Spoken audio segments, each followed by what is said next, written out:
같이 기도하겠습니다.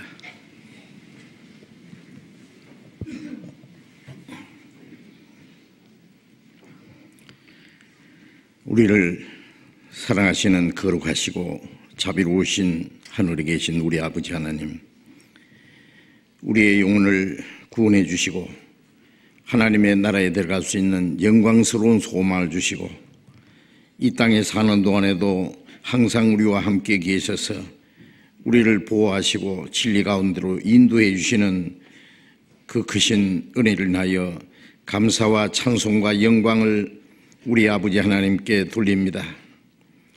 이 시간 주님의 보배로운 피로 구속함을 받은 저희들, 또 주님 앞에 함께 모여서 주님의 은혜와 영광을 찬송하며 주님의 말씀을 배우며 주님 안에서 거룩한 교제를 갖게 해주신 주님, 이 시간에도 주님이 우리 가운데 함께 계셔서 이곳에 모인 우리 각 사람을 굽어 살피시고 자비로운 손길로 붙들어 주심을 믿고 감사합니다.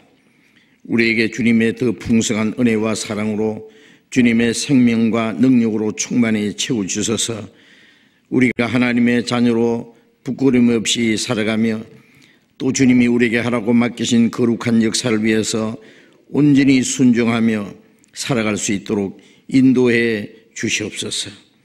우리 가운데 아직도 하나님의 사랑을 참으로 깨닫지 못한 사람이 있으면 그 마음을 열어주시고 하나님의 크고 놀라운 은혜를 깨달음으로 구원함을 얻고 영원한 생명과 소망을 함께 얻을 수 있도록 자비를 베풀어 주시옵소서. 이 시간 함께 참여하지 못한 우리 형제 자매들 어느 곳에 있든지 일일이 보살펴 주옵소서. 병 중에 있는 사람 속히 건강을 회복시켜 주시고 마음에 시험 받는 사람, 여러 가지 곤란 중에 있는 사람 일일이 합당하신 은혜를 베풀어 주셔서 한 사람도 실족함이 없게 해 주옵소서. 멀리 외국 땅에서 어려운 여건 속에서 신앙생활하며 복음을 전하는 우리 형제 자매들 일일이 보살펴 주시고 또 하나님의 은혜와 능력으로 충만히 채워주셔서 주님의 복음을 담대히 증거해서 이뤄진 영혼들 주님 앞에 인도하는 큰 역사를 능히 이루게 해 주시옵소서. 이 마지막 때에 우리를 이 세상에서 구원해서 거룩하게 구별해 주신 주님, 다시 오실 주님, 오실 날이 너무나 가까운 이때에 우리가 마땅히 어떠한 사람에 대해야 할 것을 가르쳐 주시고 또 이 세상 모든 죄와 거짓에서 거룩하게 구별되어서 다시 오시는 주님 영광 앞에 부끄러움 없이 설 수 있도록 우리를 세워 주시옵소서. 이 시간 또 우리에게 나타내시기 원하시는 주님의 말씀, 주님의 거룩하신 뜻, 우리가 마땅히 어떻게 행할 일들을 또 가르쳐 주시옵소서. 주 예수님 이름으로 기도드렸습니다. 아멘. 시편 교독하겠습니다. 시편 105편.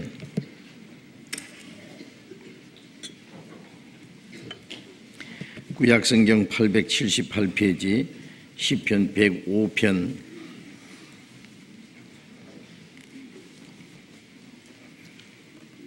105편 1절부터 22절까지 교독하겠습니다. 시편 105편 1절부터 22절까지 교독하겠습니다. 여호와께 감사하며 그 이름을 불러 아뢰며 그 행사를 만민 중에 알게 할지어다. 그에게 노래하며 그를 찬양하며 그의 모든 기사를 말할지어다. 그 성호를 자랑하라. 무릇 여호와를 구하는 자는 마음이 즐거울지로다. 여호와와 그 능력을 구할지어다. 그 얼굴을 항상 구할지어다. 그 종 아브라함의 후손 곧 택하신 야곱의 자손 너희는 그의 행하신 기사와 그 이적과 그 입의 판단을 기억할지어다. 그는 여호와 우리 하나님이시라. 그의 판단이 온 땅에 있도다.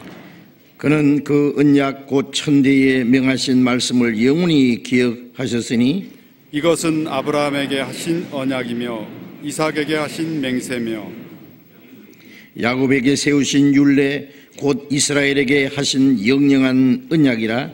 이르시기를 내가 가나안 땅을 내게 주어 너희 기업이 지경이 되게 하리라 하셨도다. 때에 저희 인수가 적어 매우 영성하며 그 땅에 객이 되어 이 족속에게서 저 족속에게로 이 나라에서 다른 민족에게로 유리하였도다. 사람이 그들을 해하기를 용납지 아니하시고 그들의 영고로 열왕을 꾸짖어 이르시기를 나의 기름 부은 자를 만지지 말며 나의 선지자를 상하지 말라 하셨도다. 그가 또 기근을 불러 그 땅에 임하게 하여 그 의뢰하는 양식을 다 끊으셨도다. 한 사람을 앞서 보내셨으며 요셉이 종으로 팔렸도다. 그 발이 착고에 상하며 그 몸이 쇠사슬에 매였으니 곧 여호와의 말씀이 응할 때까지라. 그 말씀이 저를 단련하였도다. 왕이 사람을 보내어 저를 방석하며 그 열왕의 통치자가 저로 자유케 하였도다. 저로 그 집의 주관자를 삼아 그 모든 소유를 관리케 하고. 같이 읽겠습니다. 임의로 백관을 제하며 지혜로 장로들을 교훈하게 하셨도다. 찬양대 찬송해 주시겠습니다.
성경 찾겠습니다. 누가복음 2장 찾겠습니다. 누가복음 2장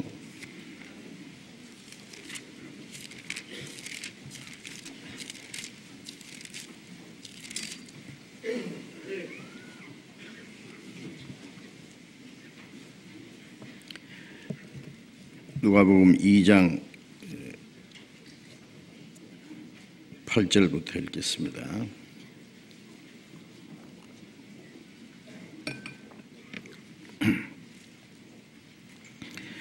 누가복음 2장 8절부터 있습니다.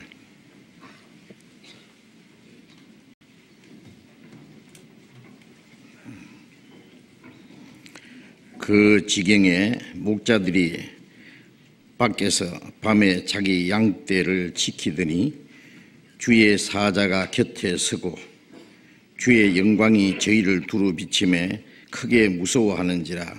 천사가 이르되 무서워 말라. 보라, 내가 온 백성에게 미칠 큰 기쁨의 좋은 소식을 너희에게 전하노라. 오늘날 다윗의 동리에 너희를 위하여 구주가 나셨으니 곧 그리스도 주시니라. 너희가 가서 강보에 쌓여 구유에 누인 아기를 보리니 이것이 너희에게 표적이니라 하더니 호련히 허다한 천군이 그 천사와 함께 있어 하나님을 찬송하여 가로되 지극히 높은 곳에서는 하나님께 영광이요 땅에서는 기뻐하심을 입은 사람들 중에 평화로다 하니라.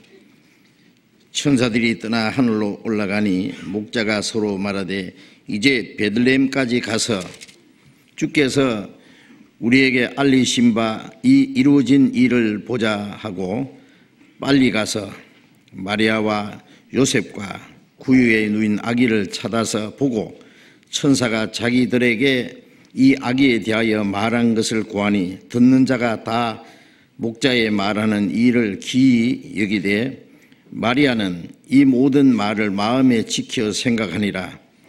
목자가 자기들에게 이르던 바와 같이 듣고 본 그 모든 것을 인하여 하나님께 영광을 돌리고 찬송하며 돌아가니라. 거기까지.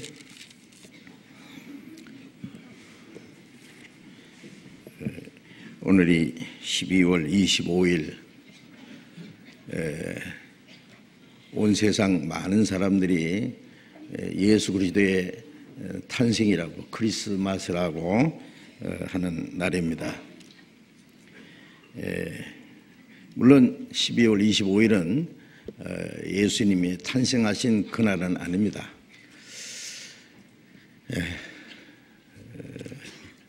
그러나 온 세상 사람들이 지금부터 2011년 전에 예수께서 이스라엘 땅에 오셨다는 사실을 생각하고 기념할 수 있다는 것은 좋은 일이라고 생각을 합니다. 그러면 12월 25일을 예수님의 탄생일로 그렇게 지키는 것은 왜 그러냐? 저도 어릴 때부터 교회 다녔는데 12월 25일 되면은 굉장히 마음이 들떠 있습니다. 그날을 기다리죠. 그날은 밤새도록 잠도 안 자고 아주 재미있는 놀이도 하고 새벽에 등을 들고 집집마다 문 앞에 가서 새벽에 찬송을 부르고, 찬송 부르면요 자다가 깜짝 깨어 일어나서 미리 준비해 놨던 그 과자 봉다리를 주어요, 집집마다. 그러면 이제 한 바퀴 돌고 오면은 아주 잔뜩 짊어지고 옵니다. 그러면 이제 또 새벽에 잠도 안 자고 모여서 그걸 까먹고 떡국도 또 먹고 아주 재밌는 시간을 보냅니다. 그래서 예수님의 생일이라고 해서 아주 잔치를 하고 그렇게 재밌는 시간을 보냈는데, 나중에 성경을 배우다 보니까 그날은 예수님의 생일도 물론 아닙니다. 팔레스타인에도 겨울이 있습니다. 어떨 때는 거기에 혹시 눈도 내립니다. 그런데 우리나라처럼 겨울이 그렇게 춥지는 않아도 겨울에는 비가 많이 오는 계절입니다. 그래서 겨울에 양떼를 밤에 들에 내어놓지 않습니다. 이제 읽은 말씀에 보면은 베들레헴에 그 밤에 양떼를 이제 들에 내놓고 지키는 그 목자들에게 천사가 나타났다는 내용이 나오는데, 물론 겨울이 아닙니다. 겨울에는 양들을 들에 내놓지 않습니다. 그러면 12월 25일은 언제부터 시작됐느냐 하면은 예수님의 탄생일로 지키기 훨씬 전에 서기 273년경에 로마의 이레리안 황제라는 사람이 그들이 섬기는 태양신 미드라를 위해서 지키는 대축제일로 그날을 정한 겁니다. 그러다가 나중에 이 콘스탄틴 황제가 기독교인이 된 이후에 서방교에서 그 서기 5세기경에 12월 25일을 예수님의 탄생일로 정한 겁니다. 왜냐하면은 그 로마에서 그 섬기던 태양신을 그들의 최고의 신으로 섬겼는데 성경에 보니까 예수님도 돋는 해와 같아서 어둠의 사망의 그늘에 앉은 자들에게 비쳤다, 그런 말씀들이 있거든요.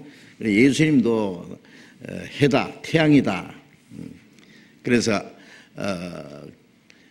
그 동지가 지나고 바로 이제 낮이 조금씩 길어지잖아요. 그래서 태양의 탄일로 정해가지고 지키던 것을 예수님의 탄생일로 정했던 겁니다. 생각하면 이건 이교적인 그 풍습에서 들어온기 때문에 기분은 별로 안 좋습니다. 해피려면 왜 태양신의 탄일을 태양신을 섬기는 대축제일을 예수님의 탄생일로 정했을까? 그렇기 때문에 우리가 그 사람들에게 이 얘기를 해줘야 됩니다. 뭐 예수님의 이 세상에 오신 그날을 기념한다고 하는 것은 괜찮지만은 탄생이라고 하는 것은 옳지 않다는 걸 말해줘야 됩니다. 제가 지난 주간에 그 홍콩에 가서 전도 집회를 했는데 이제 홍콩에 잠깐 그 밤에 나가 봤더니요, 곳곳에요 그 크리스마스 추리를 엄청나게 해놓고 뭐 산타크로스 할아버지 뭐 별별 장치를 해놓고 그냥 가는 데마다 이 크리스마스 그 송이 울리는 겁니다. 예?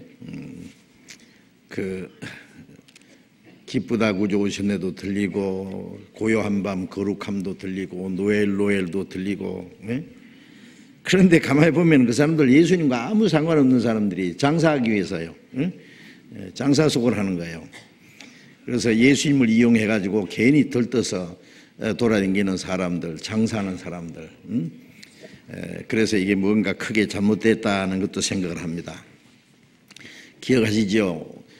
오래전에 12월 24일 저녁에 대형각 호텔에서 화재가 나서 많은 사람이 그 생명을 잃었다는 사실을 압니다. 그게 많은 사람들이 죄를 짓다가 그 불로 화재로 죽은 사람들이 많이 있었어요. 물론 다 그런 건 아니겠습니다만은, 그래서 저는 그날이 되면은요, 그 성탄절 전야 그 크리스마스 이브가 되면은 또 무슨 일이 일어날까 불안하기도 합니다. 왜냐하면은 그날 고요한 밤이 아니라 제일 시끄러운 밤, 거룩한 밤이 아니라 아주 죄악이 충만한 밤, 거북한 밤, 죄악의 어둠에 묻힌 밤. 하나님은 예수님의 생일을 축하하라고 말씀하시지 않습니다. 왜 성경에 그날이 기록되지 않았을까? 아마 그날이 성경에 기록되었다면 더 난리 날 거예요. 그렇죠? 성경에 기록되지 않는데도 사람들이 일부러 만들어가지고 그렇게 요란을 떠는데요. 그날 성경에 기록되어 있으면은 예수님하고도 상관없는 사람들이 그 날을 지킨다고 난리 날 거예요. 제가 옛날에 그런 얘기 들었거든요. 어떤 집에 어머니의 한갑날이 돼가지고 한갑잔치를 했대요. 많은 손님이 와서요. 겨울인데 손님이 너무 많이 와서 어머니가 계실 곳이 없었어요. 아들이 그랬대요. 어머니 저 뒷방에 좀 가 계세요. 손님 너무 많이 와서요. 그래서 오냐 그래라 하고 이제 뒷방에 계시는데 거기는 불도 안 들어가고 추워가지고 쥐들이 우글우글 왔다 갔다 하고요. 그래서 밤새도록 어머니는 그 뒷방에 앉아 달달달달달달 떨다가 강신이 들어서 돌아가셨대요. 밤새도록 술 먹고 노래 부르다가 손님들이 다 간 후에 그때서 엄마 생각이 나가지고 어머요 부르니까 아무 소식이 없거든요. 문 열어보니까 돌아가셨더래요. 그래서 어머니 한갑지 않지 하다가 어머니 돌아가셨다. 재미없어요? 예? 그 생각이 나요. 예수님 상관없는 사람들이 예수님은 저쪽에 밀어놓고 자기들끼리 괜히 예수님 탄생 축하한다고 그럴 수 있습니다. 그래서 우리는 예수님의 그 탄생을 축하하는 많은 사람들, 예수님이 실제로 이스라엘 땅에 오셨을 때도 이스라엘에서 떠들썩한 사건이 있었어요. 그래서 거기서 예수님을 영접한 사람과 예수님을 영접하지 못한 사람들의 모습을 좀 생각을 하고, 이 성경 전체 안에 가장 중요한 핵심 진리는 예수 그리스도의 탄생, 첫 번 오시는 그리스도, 그리고 복음이 온 세상에 전파된 이후에 다시 오시는 재림하시는 그리스도에 대해서 기록된 말씀이 가장 중요한 말씀입니다. 초림하시는 그리스도, 재림하시는 그리스도.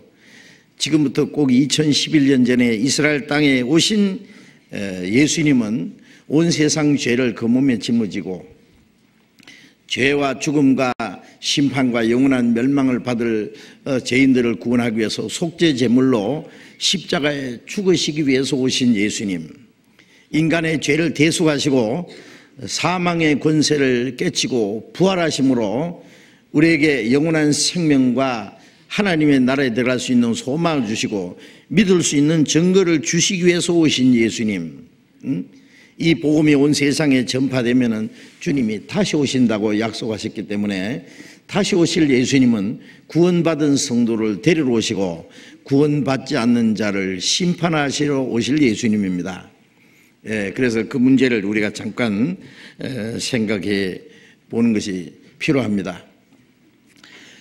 그래서 우리 구원받은 그리스도인들은 이미 예수님이 십자가에 죽으시고 그 피를 흘려서 우리의 죄를 대속하시고 그리고 사망의 권세를 깨치고 부활하신 예수님, 우리에게 영원한 생명과 소망을 주신 주님, 그 은혜를 깨닫고 구원을 받은 사람들은 다시 오시는 예수님은 우리의 최대의 소망입니다. 우리 구원받은 사람의 소망은 뭐예요? 주님이 다시 오신다. 그래서 매일같이 다시 오실 주님을 사모하고 기다립니다. 그런데 주님이 다시 오시는 그날은 구원받지 않는 사람에게는 가장 무서운 심판과 저주와 영원한 멸망을 받는 날이 될 겁니다. 예수님이 이 땅에 오신 그날을 역사의 시작으로 정했잖아요. 2011년이라는 것은 뭐 인류 역사가 2011년 됐다는 말은 아니잖아요. 예수님이 오신 때를 왜 역사의 새로운 시작으로 정했느냐? 그 이전을 역사정이라고 일단 싹 무시하는 거예요.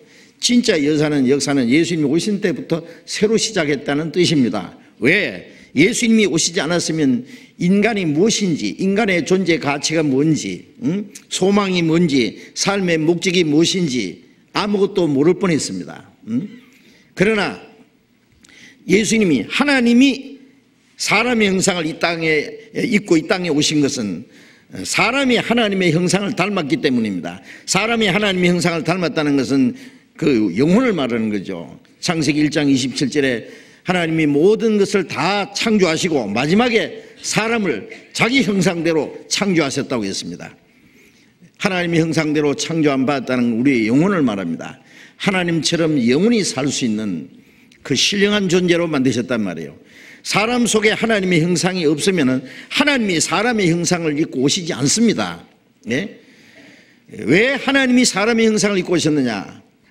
하나님이 사람의 형상을 입고 오셨다는 건 육체를 입고 오셨다는 말입니다.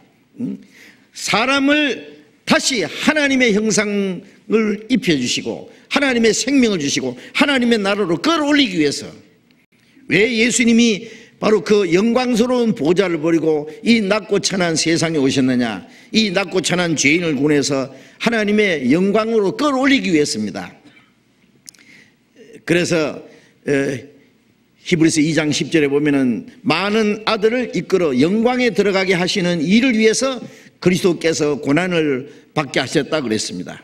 하나님의 미리 죽어서 많은 열매를 맺는 것처럼 하나님의 독생자가 이 땅에 떨어져서 하나님의 일처럼 죽어서 많은 아들을 탄생시켜서 하나님의 영광에 끌어올리기 위해서입니다.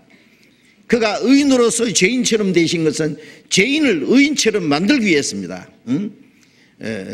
그가 영원한 영생하시는 그분이 연약한 육체를 입고 죽음을 당하신 것은 이 죽을 인간을 구원해서 영생을 주시기 위해서입니다. 그래서 고린도후서 8장 9절에 그가 부요하신 자로서 너희를 위해서 가난하게 되신 것은 그의 가난함을 인하여 너희로 부요케 하려 함이라. 예수님이 인간의 육체를 입고 이 땅에 오신 것은 우리를 구원해서 영원한 생명과 하나님의 나라에 들어갈 수 있는 영광스러운 소망을 주시기 위해서입니다. 하나님의 부요하심을 주시기 위해서입니다. 그런데 이제 주님이 약속하신 대로 복음은 온 세상에 전파되었고 이제 다시 오실 주님 다시 오실 날이 너무나 가까운 때 우리가 살고 있습니다. 주님이 다시 오실 때 어떤 일이 일어날 거냐, 그런 문제를 잠깐 생각해 봐야 됩니다. 약 2000년 전에 이스라엘 땅에 오신 예수님을 생각하면서 생일 축하하는 것보다는 다시 오실 예수님을 맞이할 준비를 해야 된다 그 말이에요. 구원받지 않는 사람은 빨리 구원을 받아서 주님이 언제 오실지라도 주님을 맞이할 수 있는 준비를 해야 되고, 구원받은 사람도 다시 오실 주님 앞에 부끄러움 없이 설 수 있도록 이제 준비를 해야 될 겁니다. 그래서 어떤 사람이 주님을 맞이할 수 있을까, 그런 것을 생각해 봐야 되겠습니다. 그래서 주님의 재림을 기다리는 그리스도인들은 어떠한 자세로 주님을 기다리고 있어야 될 것인가 하는 것을 생각해 봐야 되겠습니다. 요한복음 1장을 찾겠습니다. 요한복음 1장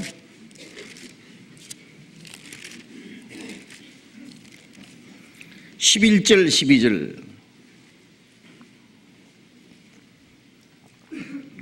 요한복음 1장 11절 12절 같이 읽겠습니다.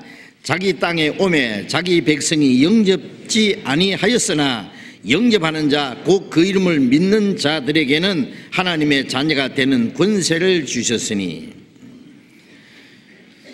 이스라엘 땅은 하나님이 특별히 그 백성에게 약속하신 땅입니다.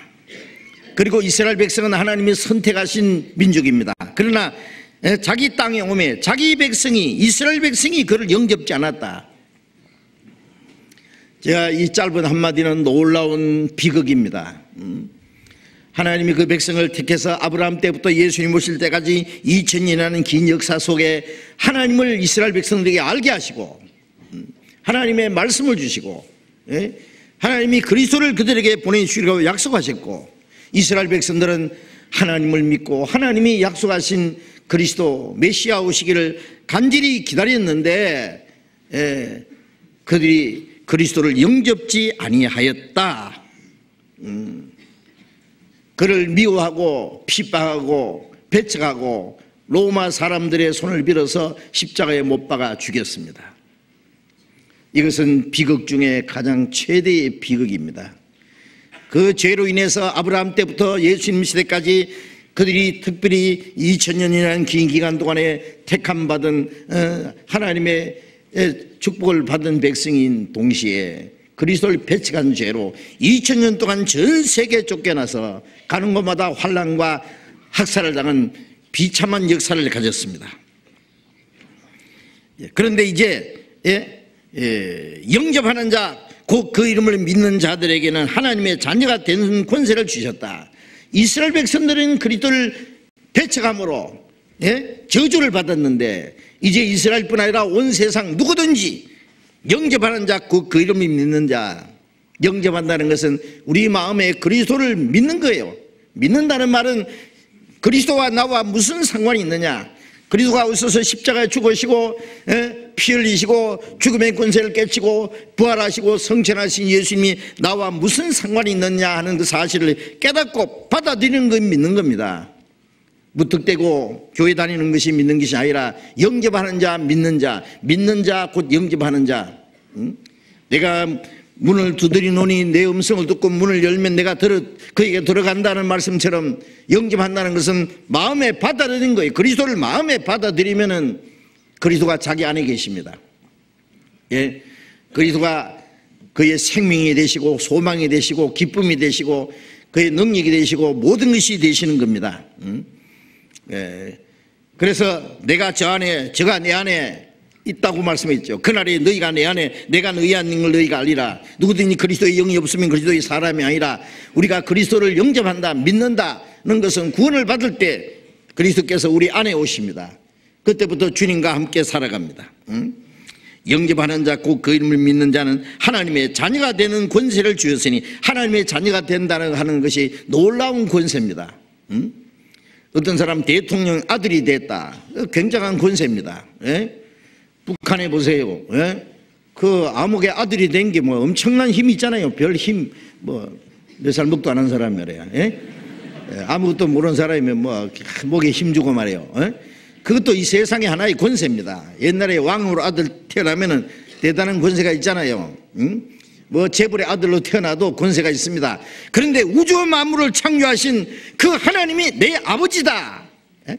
하나님의 아들이라는 권세는요, 그보다 더 큰 권세는 없습니다. 그렇잖아요.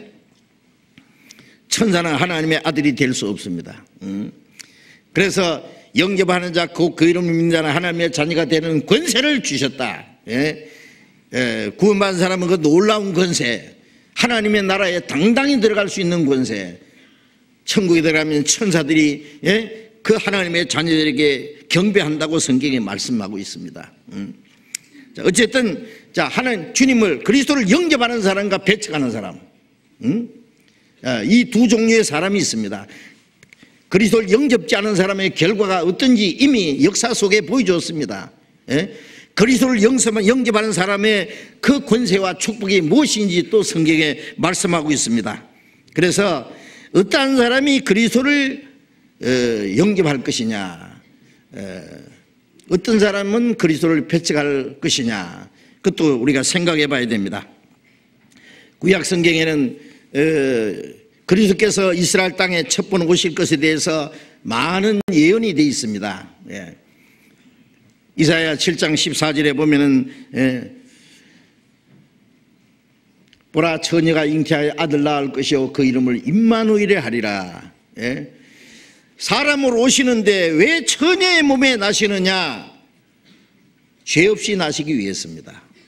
남자를 통해서 난 아담의 자손은 전부 죄인이기 때문에 사람은 사람인데 죄 없는 사람으로 오셔서 그가 의인으로서 불의한 죄를 대신해서 죽으시기 위해서 오시는 겁니다.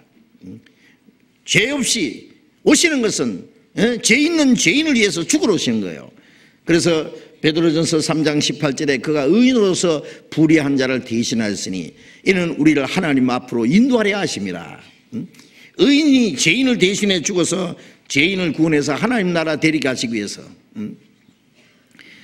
그리고 이사야 9장 6절에 보면은 한 아기가 우리에게 낳고 한 아들을 우리에게 주셨는데 그는 기묘자요 전능하신 하나님이요 영존하신 아버지요 평강의 왕이라 할 것이라. 예수님이 오시기 약 700년 전에 한 아기가 우리에게 낳았다. 물론 예수님을 말합니다. 한 아들을 우리에게 주셨는데 그 이름은 기묘자라, 놀라운 분이다. His name is wonderful. His name is wonderful. His name is wonderful. 그 이름은 놀라운 분입니다. 기묘자라, 모사라, 지혜자. 예수님 안에는 하나님의 지혜가 있습니다. 전능하신 하나님이라. 참 이상한 얘기입니다. 한 아기가 나셨는데 그 아기가 누구냐? 전능하신 하나님이래요. 세상에 그런 말이 어디 있습니까? 예수님은 하나님이 사람의 몸을 입고 오신 분입니다. 한 아들을 주셨는데 그분이 영존하신 아버지다. 응? 아들인데 어째서 또 영원히 계시는 아버지냐? 예, 예수님 말씀에 나와 아버지는 하나라고 했기 때문에 그것은 인간 상식으로는 이해가 안 되는 겁니다. 우리 상식은 하나 보태기 하나님은 둘이다 그러죠. 그런데 하나 보태기 하나는 또 뭐예요? 하나다. 그것도 맞아요. 그렇죠? 예. 예수님은 하나님과 한 분이십니다. 바로. 예, 우리 머리로 그거 따지지 마세요. 우리 지식은 이 사물에 대한 지식을 가지고 신령한 것을 이해하려고 그러면은 그것은 소리를 귀로 듣지 않고 눈으로 보려고 하는 것처럼 무리입니다. 그렇죠? 예. 맛은 입으로 먹어봐야 알지 귀로 들어봐서 모르잖아요. 이 세상 지식을 가지고 신령한 일을 이해하려는 것은 불가능합니다. 그러면 어떻게 해야 되느냐? 그럼 믿어야 돼요. 하나님 말씀이기 때문에. 예? 우리가 다 우리 지식으로 다 이해되기 때문에 믿는 것이 아닙니다. 우리가 이해될 수 있는 부분이 있고 이해되지 않는 부분이 성경에 있습니다. 그것은 하나님의 말씀이기 때문에 그냥 믿으면 되는 거예요. 거짓말하지 않는 하나님이기 때문에 한 아들을 주셨는데 그분이 영존하신 아버지다. 평강의 왕이라 할 것입니다. 예, 자세히 예언되어 있습니다. 또 미가서 5장 2절에 보면은 유대 땅 베들레헴아 너는 유대 고을 중에 가장 작지 않으다. 한 다스린 자가 하나님께로 네게로 나올 것이라. 그의 근본은 상고의 태촌이라. 베들레헴 작은 고을에서 한 분이 오시는데 하나님께로 오신다. 그분은 상고의 태초부터 계시는 분이다. 예. 요한복음 1장 1절에 보면 태초에 말씀이 계시니라. 창세기 1장 2절에 태초에 하나님이 천지를 창조하시니라. 천지 창조되기 전에 태초부터 계시는 그분이 베들레헴에 오신다. 약속이 되어 있습니다.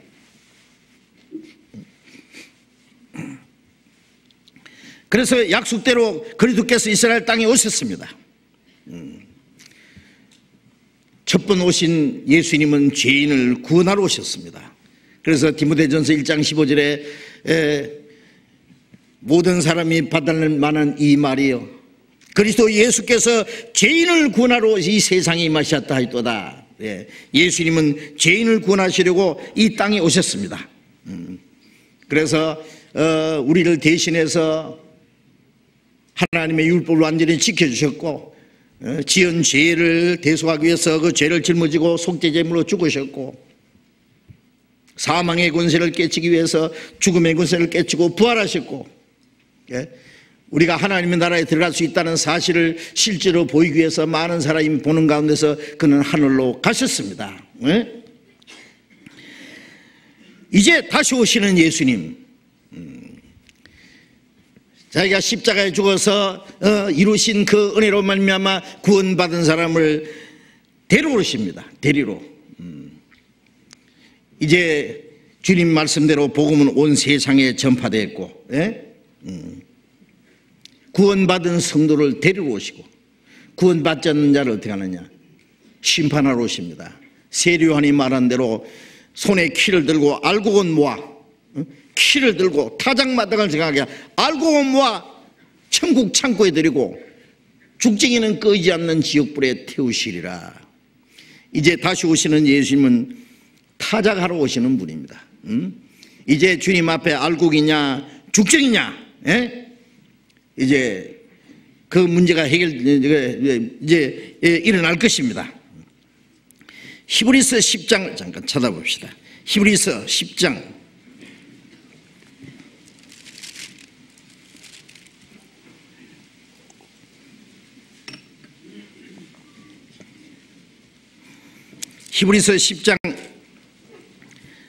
37절 보겠습니다. 10장 37절 같이 읽겠습니다. 잠깐 후면은 오시리가 오시리니 지체하지 아니하시리라. 잠깐 후면은 오시리가 오시리니 오시기로 약속되신 그분이 반드시 오신다. 지체하지 아니하시리라. 때가 되면은 그런데 잠시 잠깐이라는 그 기간이 왜 이렇게 길어요? 예? 예. 그런데 우리가 생각할 때 길지, 하나님 보실 때는 천년의 하루 같으니까 하나님 보실 때는 잠깐입니다. 그렇죠? 예? 예.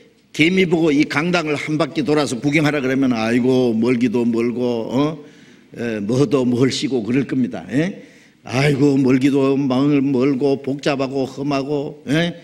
도무지 불가능할 거예요. 저는 뭐 한눈으로 촥 봅니다. 그것처럼요, 인간 역사가 긴 것 같아도 하나님 보실 때는 한 순간에 불과합니다. 한 막간에 불과합니다. 예. 어쨌든 잠시 잠깐 후면은 하나님이 약속하신 때가 되면은 오시리라고 약속된 분이, 그분이 오신다. 지체하지 아니하시리라. 그런데 우리 시대야말로 주님이 오실 날이 너무나 가깝습니다. 그러면 주님이 오늘이라도 오실 수 있습니다. 저는 성경을 연구하는 가운데 주님이 재림하시기 전에 이루어질 징조는 벌써 다 끝났기 때문에 오늘이라도 오실 수 있습니다.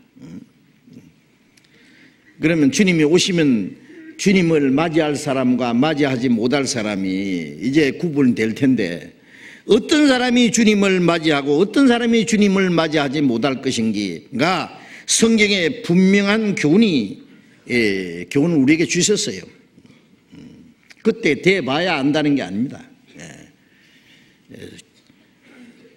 주님 오시기 전에 어떤 사람이 주님을 영접할지, 어떤 사람이 영접하지 못할지 우리는 성경을 통해서 분명히 알 수 있습니다.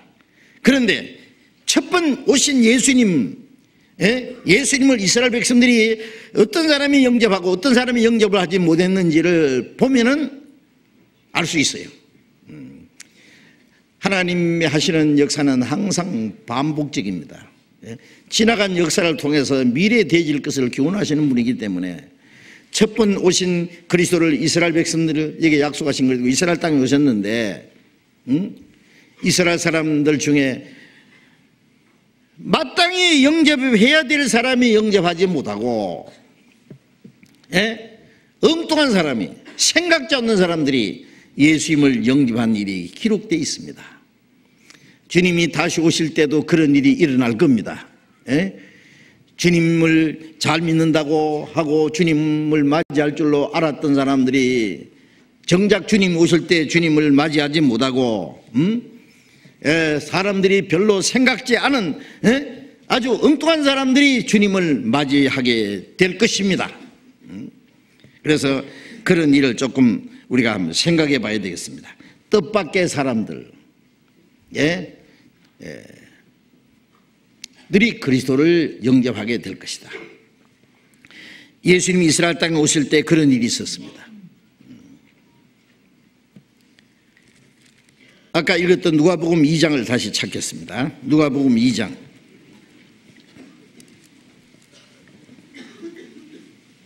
누가복음 2장.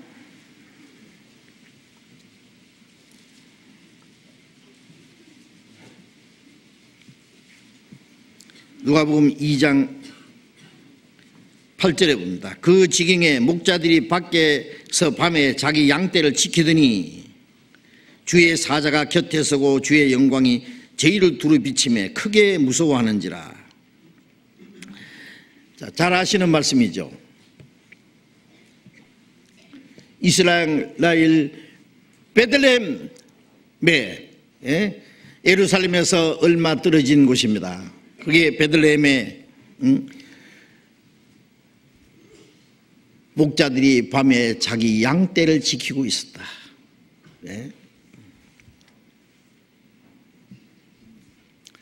그런데 천사들이 나타났습니다. 그 누가복음 2장 1절부터 보면은 로마 칼사 악수도 황제가 천하의 모든 사람들에게 영을 내려서 다 각기 고향으로 가서 호적을 하라 했다고 말이죠. 그런데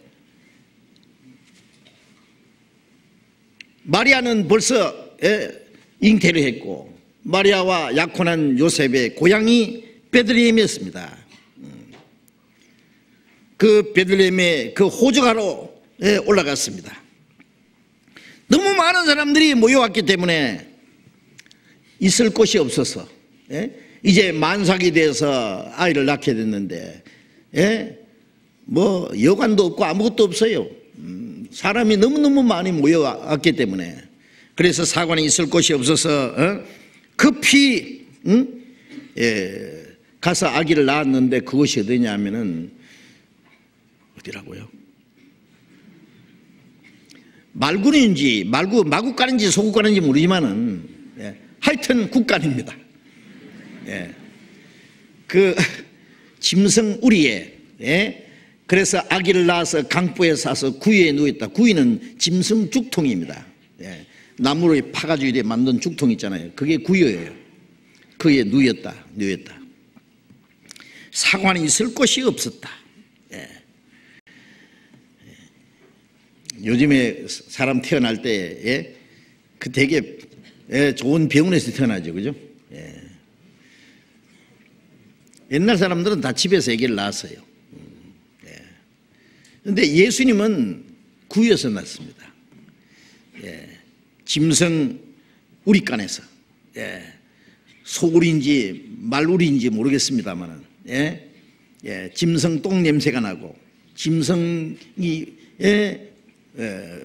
소리가 나는 그 짐승 우리간에서 태어나서 예수님은 그 냄새나는 짐승 죽통 위에 누워 계셨습니다. 왜요? 왜 높고 거룩하고 영광스러운 그곳에 계신 분이 이 세상에 오셔서 탄생하실 곳이 없어서 왕궁에 태어나시면 될 텐데 왜 더러운 짐승 우리간에서 중성 짐승 죽통에 예수님이 누워 계실까?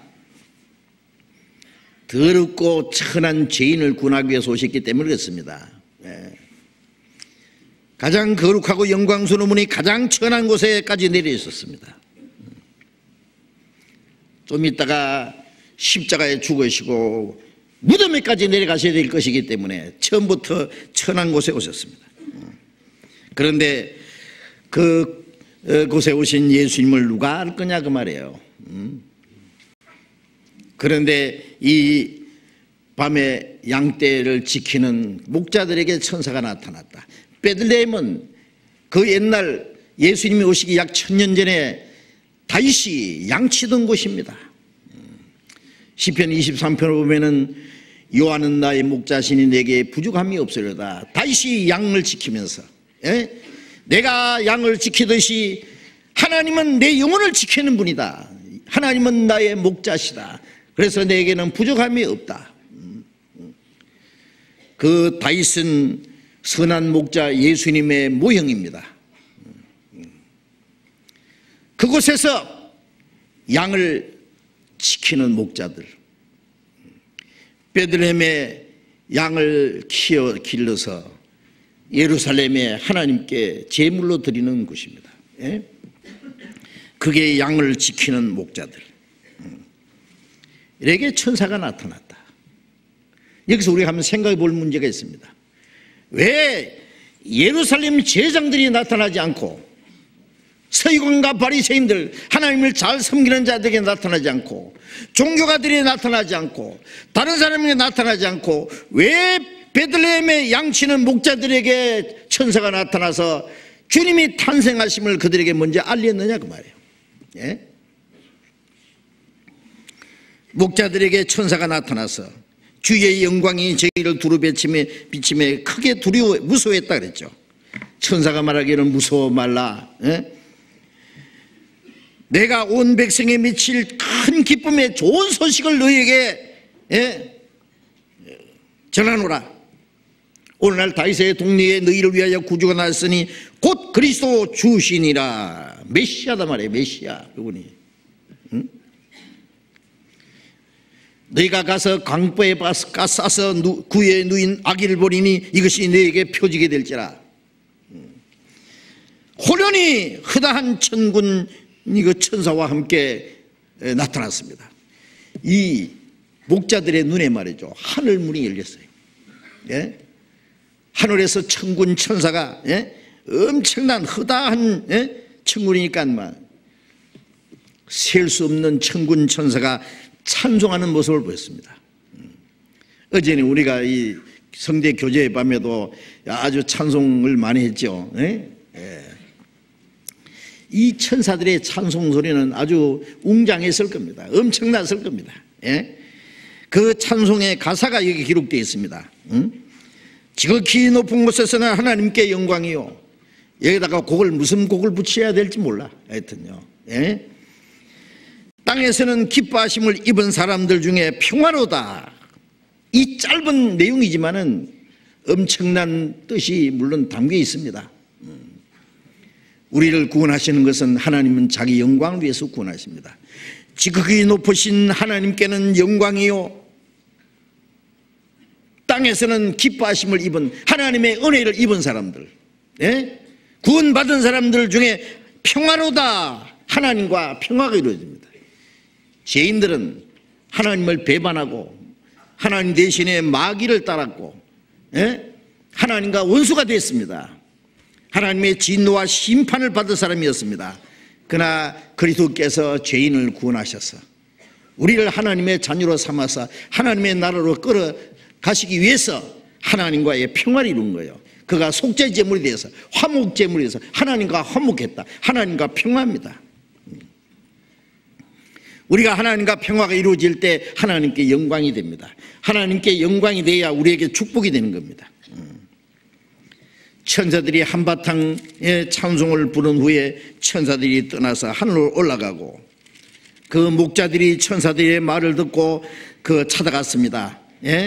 그래서 하나님은 그들을 구유로 인도하셨고 그들은 짐승 우리에 가서 구유에 누인 예수님을 보고 그들이 그에게 경배를 했습니다. 천사들이 자기들에게 말한 것을 사람들에게 말했다. 마리아는 그 말씀을 마음에 생각했다 그랬죠. 마리아는 다 알고 있죠. 이제 지극히 높으신 하나님의 아들이 자기 아내 잉태했다는 사실을 벌써 계시를 받았고 요셉도 미리 알고 있습니다. 그리고 그 목자들은 하나님께 영광을 돌리고 찬송하며 돌아가니라. 이 베들레헴의 목자들은 첫 번 오신 예수님을 맞이하고 경배했던 특별한 축복을 받은 사람들입니다. 왜 하나님이 이 베들레헴의 밤에 양치는 목자들에게 계시해 주었을까요? 여기는 아주 중요한 내용이 담겨 있다고 생각합니다. 베들레헴에는 다윗이 양치던 곳,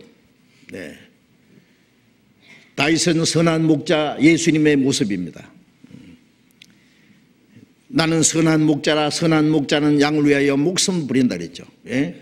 우리를 위해서 목숨을 버려서 우리를 구원하신 선한 목자 예수님. 우리는 주님이 기르시는 양들입니다. 그렇잖아요. 주님은 우리를 지키십니다. 구원받은 성도들은 주님의 보호와 보살핌과 지킴을 받는 무리입니다. 또 구원받은 사람들은 자기 영혼을 지키는 사람들입니다. 그래서 요한계시록 16장 15절에는 깨어서 자기 옷을 지켜 벌거벗고 다니지 않는 자가 복이 있다. 내가 속히 오리니 깨어서 자기를 지켜서 벌거벗고 다니지 않는 자가 복이 있다.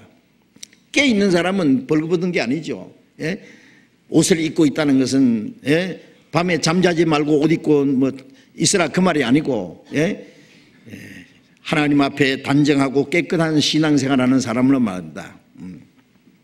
그리고 유다서 21절에 보면은 거룩한 사랑으로 자기를 지키라 그래서 말씀이 있습니다. 구원받은 성도들은 하나님의 거룩한 사랑 안에서 자기를 지키는 사람들. 야고보서 1장 27절에는 하나님 앞에 깨끗하고 더러움이 없는 경건은 새 속에 물들지 아니하고 자기를 지키는 것이다. 그렇습니다. 새 속에 물들지 않고 이 세상 죄에 물들지 않고 이 세상에서 구별돼서 자기를 지키는 사람들, 그리고 잠언 19장 16절에 보면은 계명을 지키는 자는 자기 영혼을 지키는 것이다 그랬습니다. 하나님의 말씀을 지키는 것이 바로 자기 영혼을 지키는 것이라 그랬습니다. 물론 구원받은 사람들을 말합니다. 구원을 받은 사람들은 깨어서 이 세속에 물들지 않고 하나님 면에서 경건한 마음으로 자기를 지키며 주님을 섬기는 사람들, 예수님 말씀에 그러므로 깨어있으라. 어느 날에 너희 주가 임할는지 너희가 알지 못함이니라. 깨어서 자기를 지키는 사람들. 구원받은 성도들은 항상 주님이 언제 오실지라도 주님을 마주할 수 있게 깨어 있습니다. 그래서 그리고 또 양떼를 지키는 것처럼 하나님이 자기를 지키는 동시에 서로가 서로를 지켜줍니다. 우리는 주님의 교회 안에서 우리는 이 마귀가 우리를 해치지 못하도록, 왜 밤에 목자들이 양을 지켜야 됩니까? 그 주변에는 이리들이 포식자들이 양을 삼키려고 노리고 있기 때문에 목자가 항상 깨어 지키고 있습니다. 주님은 우리를 지키고 우리도 서로를 지켜줘야 됩니다. 깨어서 있는 성도들, 그들에게 주님이 나타나십니다. 우리 교회에서 만든 그 인터넷에 보면은 깨사모라고 그러죠. 깨사모. 뭐 깨를 사 모으는 사람들 말하는 게 아닙니다. 깨어있는 사람들의 모임입니다. 그렇죠? 깨어있는 사람들의 모임, 이 교회지요. 교회는 항상 하나님 앞에 깨어있는 거예요. 우리는 다른 이들과 같이 자지 말고 깨어 근신할지라. 데살로니가전서 5장에도 우리는 어둠에 속하지 않았으므로 깨어서 근신하고 주님 오실 날을 언제든지 주님 오실지라도 주님을 맞이할 수 있게 깨어있는 사람들입니다.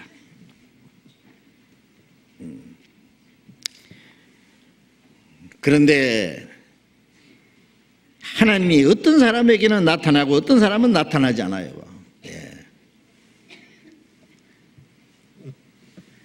마태복음 11장 25절 26절에 보면은 아버지여 이것을 지혜롭고 슬기로운 자들에게 숨기시고 어린아이들에게 나타내심을 감사나이다. 옳소이다. 이렇게 된 것이 아버지의 뜻이니이다. 아버지 외에는 아들 아는 자가 없고 아들과 또 아들의 소원대로 계시를 받은 자 외에는 아버지를 아는 자가 없음이니이다. 지혜롭고 슬기로운 자에게 숨기시고, 지혜롭고 슬기로운 자라는 것은 그 당시 이스라엘 종교가들입니다. 하나님을 잘 믿고 성경을 많이 안다고 하는 이 종교가들, 율법사들, 서기관과 바리새인들, 이런 사람들은 깜깜하게 숨겨졌습니다. 하나님이 나타나지 않았습니다. 그들에게는 그리스도가 탄생한 소식을 그들에게 전해주지 않았습니다. 지혜롭고 슬기로운 자를 숨기시고 어린아이에게 나타내심을 감사합니다. 어떤 사람에게는 나타내 주십니다. 옳소이다. 이렇게 된 것이 아버지의 뜻입니다. 아버지 외에는 아들을 아는 자가 없고 예수 그리스도를 참으로 아는 사람은 하나님 아버지밖에 없다. 이스라엘 백성은 몰랐어요. 또 아들과 아들의 소원대로 계시를 받은 자 외에는 아버지를 아는 자가 없습니다. 계시를 받는 자 외에는, 계시는 열어서 보여주는 거죠. 우리가 구원받을 때도 성령께서 우리의 마음을 열어서 주님을 깨닫게 해준 겁니다. 고린도전서 2장 12절에 우리가 세상의 영을 받지 않고 오직 하나님께로 온 영을 받았으니 하나님께서 우리에게 주신 은혜를 주신 것들을 알게 하려 함이라. 하나님의 성령이 우리의 마음을 열어서 하나님이 우리에게 주신 은혜를 깨닫게 해주신 겁니다. 그 계시입니다. 계시된 믿음이라고 하죠. 열어서 깨닫게 해서 믿게 해주신 겁니다. 아무리 머리 싸매고 성경 연구하고 창세기부터 요한계시록까지 연구하고 해석하려고 덤벼도 하나님이 열어주지 않으면 소용없습니다. 깨닫지 못합니다. 그래서 디모데 후서 3장에 보면은 항상 배우나 마침내 진리의 지식이 이룰 수 없느니라. 열심히 배우고 하나도 모르는 사람, 진리의 지식이 이룰 수 없다는 것은 그 진리를 알아야 진리를 알지니 진리가 너희를 자유하리라. 머리는 잠딱 아는데 마음은 아무것도 없는 거예요. 자유가 없는 거예요. 왜? 하나님이 계시하지 않으면 그렇게 되는 겁니다. 그래서 하나님이 열어주셔야 돼요. 하나님이 목자들에게 나타내 주셨다. 이거는 구원받은 성도들, 깨어서 자기를 지키는 사람들, 깨어서 다시 오시는 주님을 사모하고 기다리는 성도들의 모습입니다. 베들레헴의 목자들은 밤에도 양을 지키는 목자들, 예루살렘의 제장들은 양을 잡아서 죽이는 자들입니다. 아세요? 예루살렘의 양을 잡아서 제사하잖아요. 하나님과 상관없는 제사.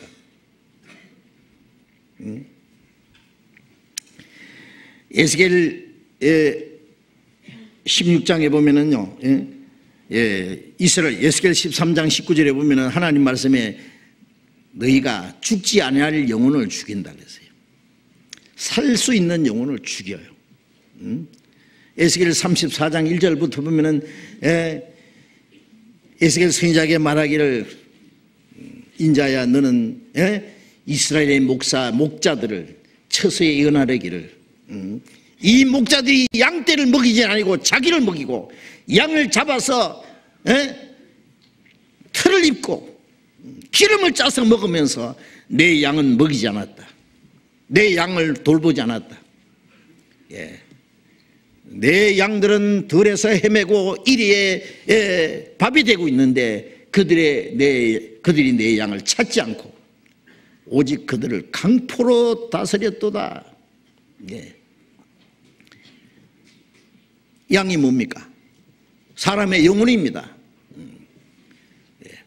교인들을 끌어모아 가지고 종교적인 생활을 가르치고 종교 사업을 하고 그러면서 그들의 영혼은 먹이지 않는 겁니다. 천국 문을 닫고 자기도 못 들어가고 남도 못 들어가고 남의 영혼도 죽이고 자기 영혼도 죽게 하는 자들. 그렇죠? 자세히 보세요. 예수님 당시의 종교가들이 그랬습니다. 예루살렘 안에 엄청난 성전을 만들어 놓고 제사를 하고 율법을 지킨다고 자랑하지만은 그들은 양을 잡아 죽이는 종교가들이었습니다. 영혼을 죽이는 자들이었습니다. 살 수 있는 영혼을 죽이고 양은 먹이지 않고 양을 잡아먹는 목자들. 성경에 얼마나 자세히 그런 말씀이 기록되어 있습니까?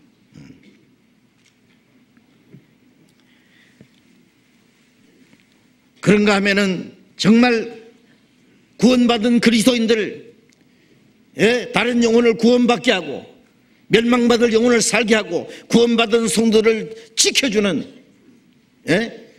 주님이 선한 목자인 동시에 목자의 역할을 하는 주님의 일을 대행하는 사람들도 있다고 말입니다. 그들이 다시 오시는 주님을 맞이하게 될 겁니다. 그들에게 주님이 자기를 계시해 주실 것입니다. 그리고 그들에게 지극히 높으신 것은 하나님께 영광이요 땅에서는 기뻐하심을 입은 사람 중에 평화로다는 사실을 깨우쳐 줍니다.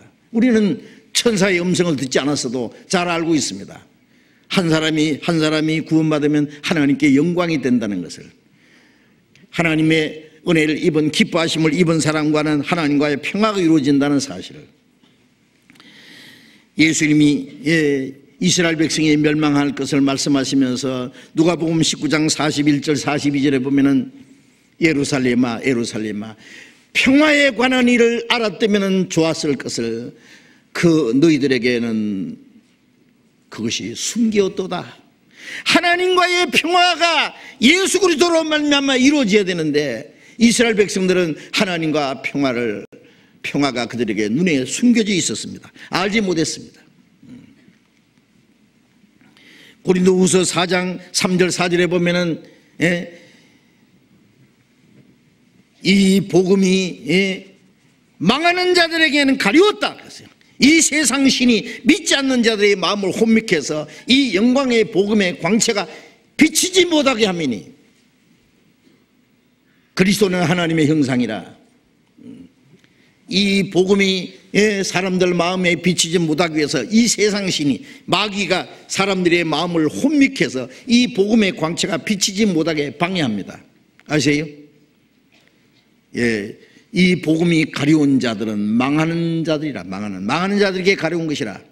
이 복음의 광채가 그 영혼 속에 비치지 못하는 자들은 망하는 자들입니다. 그런데 왜 비치지 못하느냐? 마귀가, 이 세상 신이 마치 이 자유의 소리가 저 북한의 철의 장막에 그걸 전파되지 못하도록 전파 방해한다 그러잖아요.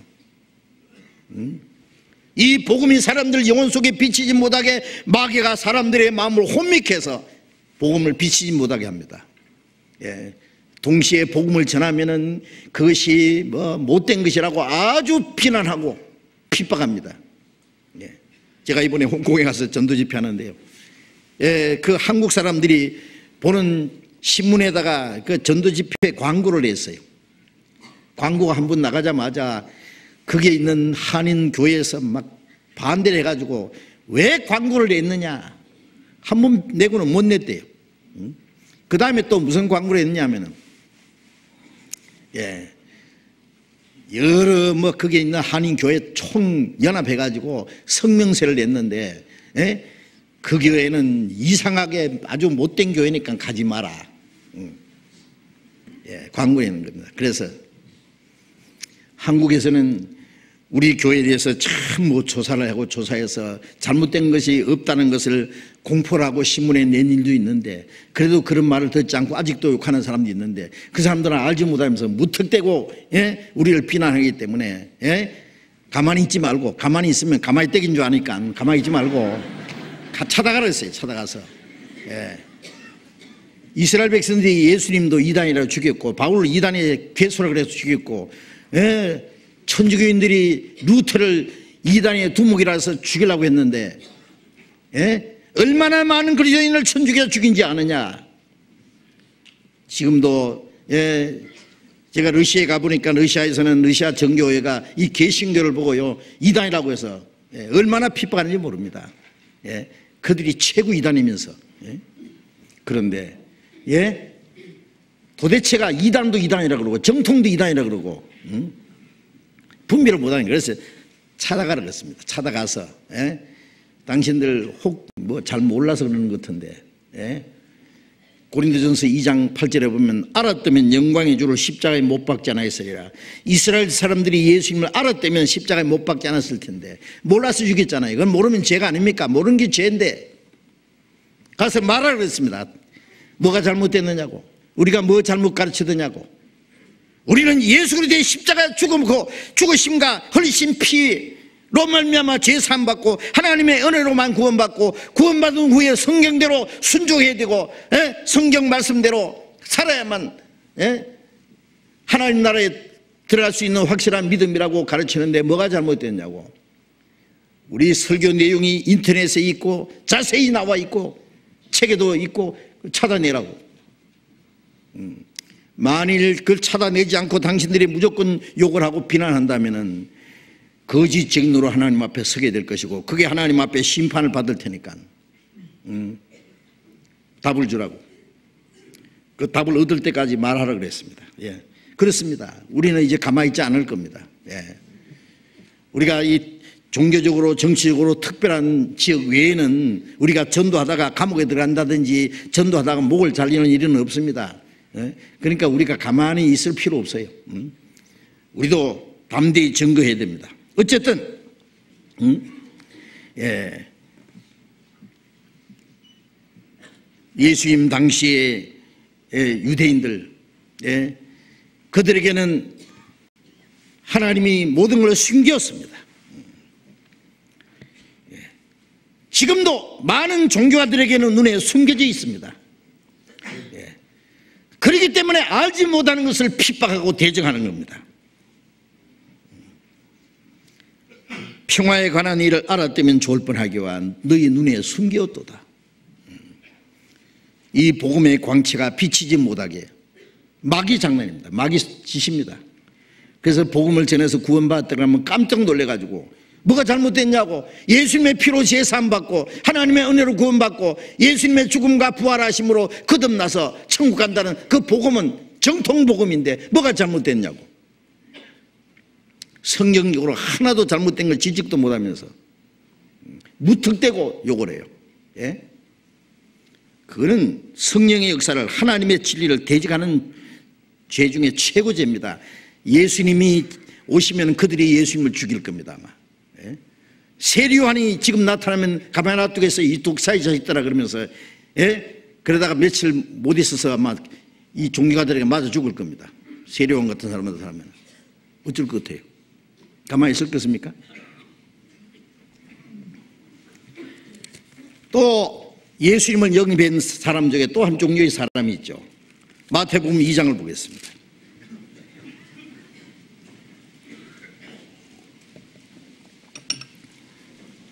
마태복음 2장 1절부터 읽겠습니다. 헤롯 왕 때에 예수께서 유대 베들레헴에서 나심에 동방으로부터 박사들이 예루살렘에 이르러 말하되 유대인의 왕으로 나시니가 어디 계시뇨? 우리가 동방에서 그의 별을 보고 그에게 경배하러 왔노라 하니 헤롯 왕과 온 예루살렘이 듣고 소동한지라. 왕이 모든 대상과 백성의 서기관들을 모아 그리스도가 어디서 나겠느냐 물으니 가로되 유대 베들레헴에 오니 이는 선지자로 이렇게 기록된 바 또 유대 땅 베들레헴아 너는 유대 고을 중에 가장 작지 아니하도다. 네게서 한 다스리는 자가 나와서 내 백성 이스라엘의 목자가 되리라 하였음이니이다. 이에 헤롯이 가만히 박사들을 불러 별이 났다는 때를 자세히 묻고 베들레헴으로 보내며 이르되 가서 아기에 대하여 자세히 알아보고 찾거든 내게 구하여 나도 가서 그에게 경배하게 하라. 박사들이 왕의 말을 듣고 갈새 동방에서 보던 그 별이 문득 앞서 인도하여 가다가 아기 있는 곳 위에 머물러 섰는지라. 저희가 별을 보고 가장 크게 기뻐하고 기뻐하더라. 집에 들어가 아기와 그 모친 마리아와 함께 있는 것을 보고 엎드려 아기께 경배하고 보배합을 열어 황금과 유황과 모략을 예물로 드리니라. 꿈에 헤롯에게로 돌아가지 말라 시시하심을 받아 다른 길로 고국에 돌아가니라. 여러분 이 말씀 보면 어떻습니까? 엉뚱한 일 아닙니까? 예? 저 멀리 동방 그러면요, 그 당시에는요 어느 쪽이냐면은요 별을 연구하던 바벨론과 페르시아입니다. 예. 천문학이 많이 발달되었습니다. 별을 연구하는 천문학자들 박사들이 그랬으니까. 예? 그런데 그게 밑에 성경 밑에 박사 그런 거 밑에 보면 점성자들에서 점성자들. 예, 뭐 별을 보고 점치는 사람들이 아니라 천문학자들입니다. 별을 보고 징조를 찾는 사람. 별을 보고 점을 치는 페르시아 왕자. 모르겠어요 하여튼요. 그 바벨론이나 옛날 페르시아나 다 같은 겁니다. 다 한. 예, 지금 이라크와 이란 거기입니다. 그런데 그들이 왜 유대인의 왕으로 나신 이를 왜 경배하러 왔느냐? 기원전 586년에 이스라엘 백성들이 하나님께 범죄해서 예루살렘 성전을 불질러버리고 몽땅 바벨론을 잡아가지고 70년 동안 포로 생활 안에 있었잖아요. 비록 포로 생활을 했지만은 그 기간 중에 이스라엘 백성들이 하나님을 증거할 수 있는 기회가 있었습니다. 다니엘의 세 친구 사드락 메삭 아벳느고는 바벨론 왕이 만드는 금신상 앞에 절을 할 수 없다고 했습니다. 우리는 천지를 창조하신 하나님 외에 어떤 우상에도 절할 수 없다. 절하지 않으면 풀무불 속에 집어 던진다 그래요. 그래도 절 안 한다.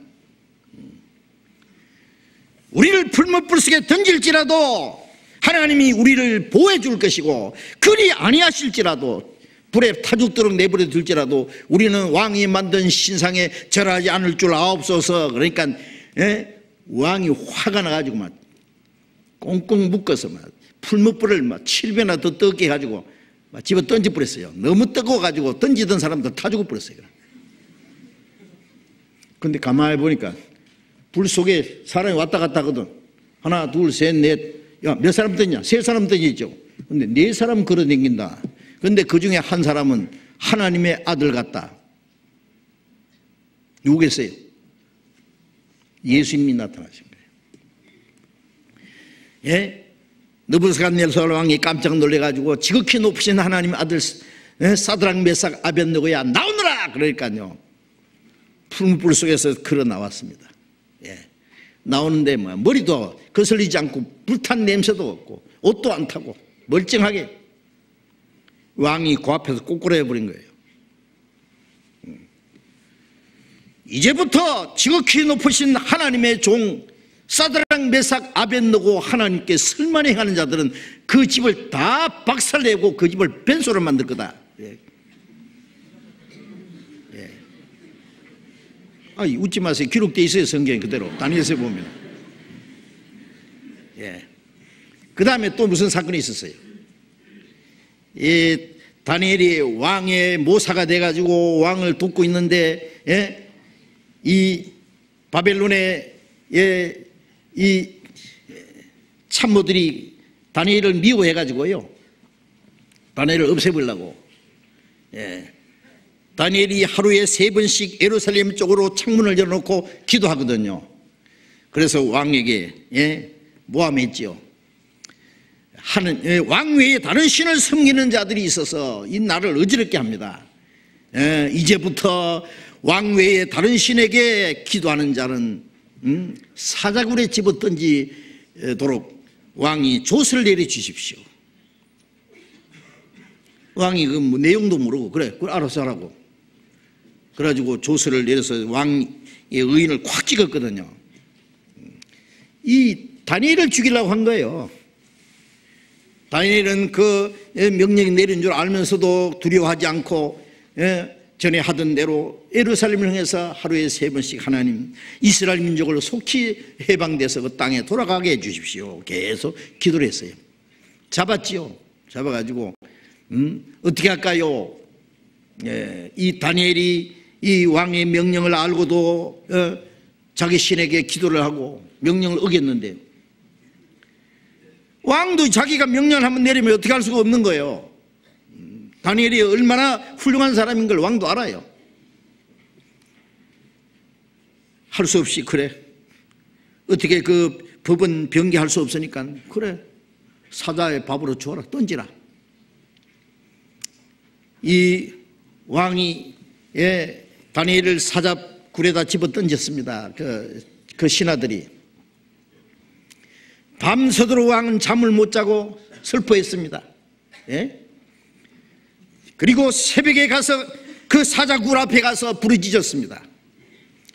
지극히 높으신 하나님의 종 다니엘아, 네가 섬기는 하나님이 너를 도와주시더냐? 다니엘이 예, 하나님이 도와주시고 말고요, 내가 죄가 없다는 것을 증거해 주었습니다.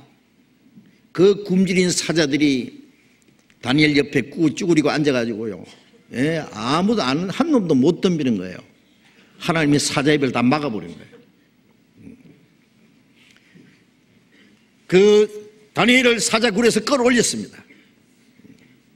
그리고 다니엘을 모함하는 사람들 잡아가지고 그냥 사자굴에 집어 던지자마자 떨어지기도 전에 막 박살내버렸어요. 다 뼈까지 우리들어가 먹었다 그랬잖아요, 성경에. 다니엘 보세요. 그러니까 왕이 다니엘 앞에 굴복을 한 거예요. 예. 이제부터 다니엘이 하나님에게 설만이 말하는 사람은 다 죽여버릴 거다 그냥. 예. 그래서 이 바벨론에서, 예, 이스라엘의 하나님을 믿는 믿음이 시작된 거예요. 아십니까? 예. 많은 사람들이 비록 바벨론은 이방 나라지만은 이스라엘의 하나님이 우주 만물을 창조하신 참 하나님이라는 것을 믿게 된 거예요.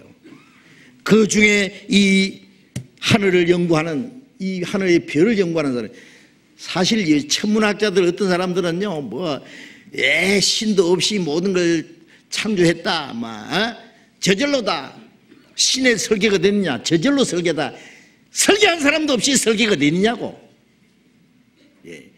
이렇게 실체에 누워가지고 호킹이라는 사람 있죠. 무슨 소리 하는지 아세요? 우주가 창조되는 데는 신이 필요 없었다. 신문에 나왔죠? 쥐뿔도 모르는 사람이 뭘 짓는 소리가 있어요. 하나님을 대적하는 거예요. 그렇잖아요? 아니, 신이 없이 어떻게 우주가 창조됩니까? 우주가 있는 데는 신의 설계가 필요 없었다. 설계자가 없는 설계가 어디 있냐고. 대도 안 하는 소리 하고 있어요. 진짜 과학자들은요, 진짜 천문학자들은 그것을 만드신 하나님을, 하나님 그럽니다. 우주 만물을 창조하신 하나님 앞에 스스로 자기를 굴복시킵니다. 이 천문학자들은요, 우주를 창조하신 그 신은 누구냐? 이스라엘이 믿는 하나님이라는 걸 알았어요. 그리고 이스라엘 백성들은 하나님이 약속하신 메시아, 왕으로 오실 메시아를 기다린다는 걸 알았어요. 그리고 예수님이 오시기 1500년 전에 민수기에 뭐라고 기록되어 있느냐? 그리스도가 오실 때에 한 별이 나타날 거라고 했습니다. 한 별이. 민수기 24장을 찾아봅시다.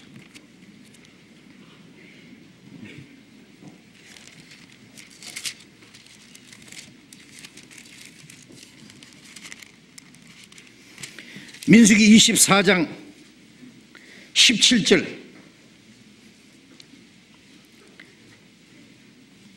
민수기 24장 17절. 내가 그를 보아도 이때의 일이 아니면 내가 그를 보아도 바라보아도 가까운 일이 아니로다. 한 별이 야곱에서 나오며 한 홀이 이스라엘에서 일어나서 모압을 이편에서 저편까지 쳐서 파고 또 소동하는 자식들을 다 멸하리로다. 이게 무슨 뜻이에요? 내가 보아도 가까운 일이 아니고 이때 일이 아니다. 하나님이 이 발람이라는 이 거짓 선자 입을 통해서도 하나님이 미래 되질 일을 예언하게 했습니다. 뭐라고? 한 별이 야곱에서 나온다. 한 홀이 이스라엘에서 나타난다. 그리고 홀이라는 건 뭐예요? 통치자입니다. 통치자. 왕을 말하는 거예요. 모압 이편에서 저편까지 쳐서 소동하는 자식을 다 쳐서 멸할 것이다. 이것은 이스라엘의 위대한 다윗을 말합니다. 우리가 이스라엘 그 표시가 별이잖아요. 삼각형 두 개 겹쳐놓은 그 다윗의 별이라고 그러잖아요. 다윗은 주변에 있는 나라 다 정복하고 통일을 이뤘습니다. 이 말씀은 지금 예수 그리스도가 탄생하기 1500년 전에, 근데 바로 1000년 전에 다윗이 나타났고, 그 이후에 다윗은 그리스도의 모형입니다. 만왕의 왕으로 오실 그리스도의 모형입니다. 다윗은 이 세계를 다 정복하고 그리스도의 지상의 그리스도의 왕국으로 이를 만왕의 왕의 모형이었잖아요. 그래서 이스라엘 백성들은 한 별이 나타날 것을 기다렸다고 말해요. 이제 하늘 별을 연구하다가 말이요, 갑자기 이상한 별이 나타났네요. 전에 없던 별이 이스라엘 쪽에 나타났어요. 이 박사들은 필경 저것은 천지를 창조하신 하나님을 믿는 이스라엘 백성들에게, 이스라엘 백성들이 기다리는 왕이 나타난 것이 틀림없다. 그 왕에게 경배하러 간 거예요.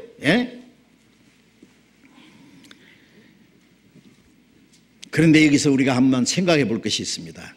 이스라엘 상공에 나타난 큰 별이 나타났는데 왜 이스라엘 사람들 아무도 못 봤습니까? 왜 이스라엘 종교가들은 그것을 보지 못했습니까? 별이 나타나도 하나님이 보게 해줘야 보게 되는 거예요. 보게 해주셔야 봅니다. 이들은 별을 연구하면서 이스라엘의 하나님을 믿으면서 하나님의 약속하신 메시아 오기를 기다리는 사람입니다. 왕이 오시기를 기다리는 사람들입니다. 왕을 사모하고 기다린 그들에게 하나님이 그것을 보여주신 겁니다.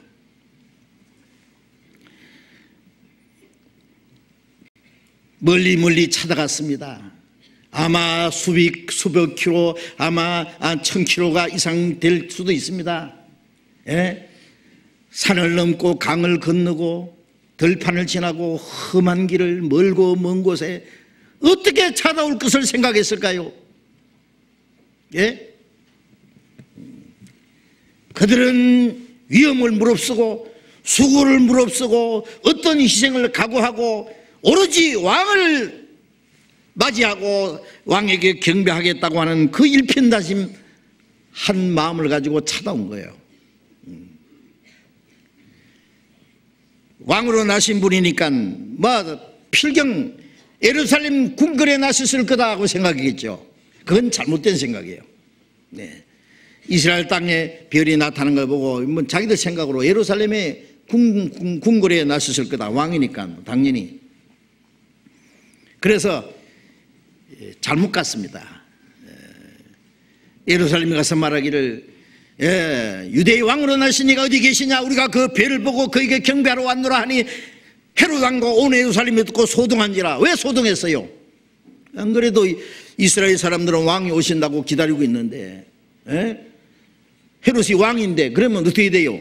자기는 박살나잖아요. 그러니까 소동했고, 이스라엘 사람들은, 예루살렘 사람들은 왜 소동했느냐? 자기들이 왕이 왔다고 하니까 소동했죠. 그리고 제사장과 서기관들을 불렀습니다. 서기관들은 성경 박사들입니다. 그리스도가 어디서 나겠느냐 물으니 즉시 미가서 5장 2절을 딱 펴고 유대 땅 베들레헴에서 난다고 했습니다. 한 다스린 자가 나와서 이스라엘 목자가 되라고 했습니다. 그래, 박사들을 불러서 별이 나타나는 때를 자세히 묻고 보내면서 가서 아기를 찾아서 경배하거든 자기에게 말해서 자기도 경배하게 하라. 경배하는 게 죽여버리라 그러라. 잽싸게 가서 죽이려고. 박사들이 왕의 말을 듣고 갈새 동방에서 보던 그 별이 문득 앞서 인도하여 가다가 중간에서 없어졌습니다. 왜? 길을 잘못 들면 없어져요. 그들은 성경을 몰랐습니다. 성경을 아는 사람 누구냐? 이스라엘 서기관들. 그들은 예수님이 베들레헴에서 그리스도가 베들레헴에 났을 걸 알았기 때문에 즉시 베들레헴입니다. 베들레헴 쪽으로 하니까 별이 또 나타났습니다. 별이 앞서 인도하여 가다가 악이 있는 곳에 머물렀은지라 별이 점점 낮게 떠서 정확하게 예수님이 계신 곳 위에 머물렀습니다. 박사들이 그 집에 들어가서 마리아에게 경배한 것이 아니라 아기께 경배하고 보배합을 열어 황금과 유황과 몰약을 예물로 드리니라. 자, 이 사실을 자세히 생각해 보세요. 하나님이 왜 동방 박사들에게 그것을 계시해 주셨느냐? 그들은 천지를 창조하신 하나님을 믿고 이스라엘 백성들에게 보냄하고 약속하신 왕을 기다렸던 사람입니다. 그리고 하늘을 보고 그 징조를 찾던 사람들이었습니다. 그리스도를 사모하고 하나님이 주실 징조를 기다리는 사람에게 하나님이 나타내 주십니다. 이스라엘 종교가들은 왕으로 오실 분을 알고 있었습니다. 성경도 알고 있었습니다. 그러나 아무도 베들레헴에 가지 않았습니다. 이상하지 않아요? 어떻게 생각하세요? 우리가 생각하면요, 야, 그래, 온 예루살렘이 소동했으니까 왕이 오셨다고, 그분이 베들레헴에 나신다 그랬다고, 가자 베들레헴으로 가는 길이 인산인해를 이뤄야 되겠죠, 그죠? 근데 왜 아무도 안 갔어요? 조용해, 아무도 안 가. 이게 문제입니다. 그들의 가진 지식은 죽은 지식입니다. 머리만 알지 꼼짝 안 해요. 요즘에 성경 아는 사람 보면 성경을 안다고 많이 안다고 자랑하지 그 성경이 그들 마음과 생활에 아무 변화를 주지 못해요. 죽은 지식입니다. 그들은 그리스도를 영접하지 않았습니다.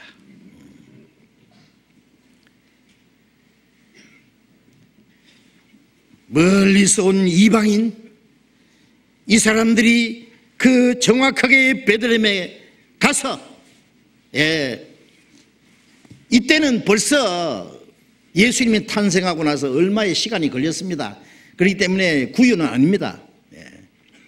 동방박사들이 예수님께 경배하는 그 크리스마스 카드 보면은 여전히 구유에 누신 예수인데 아니에요. 그 동방에서 거기까지 오는 동안에 시간이 걸렸는데 그때까지 예수님이 계속 구유에 누워 계시겠어요? 그래? 집에 들어갔다 그랬죠. 집에 구유가 아니고. 그 갓난 아기에게 무릎을 꿇고 경배를 했다. 왕으로 경배한 거예요. 황금은 영광의 왕에게 바치는 예물입니다. 유향은 제장들이 하나님께 제사할 때 드리는 겁니다. 몰약은 썩지 않도록 몸에 바르는 겁니다. 예수님은 생명의 주님이십니다. 예수님을 만왕의 왕으로 영광의 주님으로 제사장으로 우리를 위한 하나님께 드리는 제사장으로 우리를 구원하는 생명의 주님으로 영접한 겁니다. 자기들의 가장 귀하고 귀한 보배를 예수님께 드린 겁니다. 드려서 경배한 겁니다. 뭘 말합니까? 그리스도를 사모하는 사람들, 주님을 영접하고 주님을 경배하기 위해서 자기의 수고도 위험도 어떤 희생도 마다하지 않고 오로지 그리스도를 경배하고자 하는 일편단심으로 찾아온 사람들, 자기들의 가장 귀한 것을 주님께 바쳐서 경배하는 사람들, 처음에는 성경을 잘 몰라서 예루살렘을 갔지만은 예수님을 경배한 후에는 성령의 지시함을 받아 예루살렘을 가지 말고 다른 길로 가라고, 진리를 배반하는 사람의 말을 순종치 않고 하나님의 말씀에 순종하는 사람들의 모습입니다. 이게 누굽니까? 그리스도인의 모습입니다. 누가 다시 오시는 주님을 맞이할까요? 주님 다시 오심을 간절히 사모하는 사람들, 물론 구원받은 사람입니다. 히브리서 9장 28절에 보면은 죄와 상관없이 자기를 바라는 자들에게 두 번째 나타나시리라. 죄와 상관없이는 죄의 사함을 받았기 때문에 죄와 상관없이 우리를 데리러 오시는 주님을 사모하는 사람들에게 두 번째 나타나시리라. 디모데후서 4장에 바울 사도는 말하기를 이제 나를 위하여 의의 멸관이 예비했으니 나만 아니라 주의 나타나심을 사모하는 모든 자에게 줄 것이니라. 주의 나타나심을 사모하는 사람들이 있습니다. 누굽니까? 거듭난 사람들. 이 세상 사람들은 이 세상 천년만년 살기 원하지 주님 다시 오실 걸 사모하지 않아요. 그리스도인들은 땅에 소망이 없다는 걸 압니다. 이 땅에 영원히 살 것이 아니라는 걸 압니다. 우리의 소망은 꼭 하늘에 있습니다. 이제. 우리의 시민권은 하늘에 있는지라 거기로서 구원한 자고 예수 그리스도를 기다리노니 빌립보서 3장 20절에 그렇습니다. 우리는 다시 오시는 예수님을 사모합니다. 그것이 우리의 마지막 소망입니다. 그리고 우리의 시간과 우리의 물질과 우리의 수고와 우리의 생명까지 모든 걸 바쳐서 마음을 다하고 뜻을 다하고 힘을 다해서 주님을 사랑하고 주님을 섬길 수 있는 사람들, 주님이 우리를 구원하기 위해서 자기 생명을 바쳤는데 우리가 뭘 못 바치겠어요? 모든 걸 다 바쳐서 주님을 섬기며 주님을 경배하는 사람들, 그 사람들이 주님을 맞이할 수 있을 겁니다. 베들레헴의 목자들은 가장 가까운 데 있는 사람들, 저 동방박사들은 가장 멀리 있는 사람들, 가까운 데 사람들은 유대인들, 멀리 있는 사람들은 이방인들, 베들레헴 목자들은 가난한 자들, 무식한 사람들. 그 당시에 목자들은 무식한 사람들입니다. 선한 직업을 가진 사람들입니다. 저 동방박사들은 유식한 사람들, 부자들입니다. 그렇죠? 권세 있는 사람들입니다. 가까운 데 있는 자나 먼 데 있는 자나, 유대인이나 이방인이나, 유식한 사람이나 무식한 사람이나, 가난한 사람이나 부자나 동일하게 그리스도를 영접할 수 있는 사람은 주님의 계시를 받은 사람들이라는 사실입니다. 주님의 계시를 받은 사람들이 주님을, 다시 오시는 주님을 맞이할 수 있을 겁니다. 주님 오시기 전에 계시가 있습니다. 무슨 계시? 별이 나타납니다. 별이. 베드로후서 1장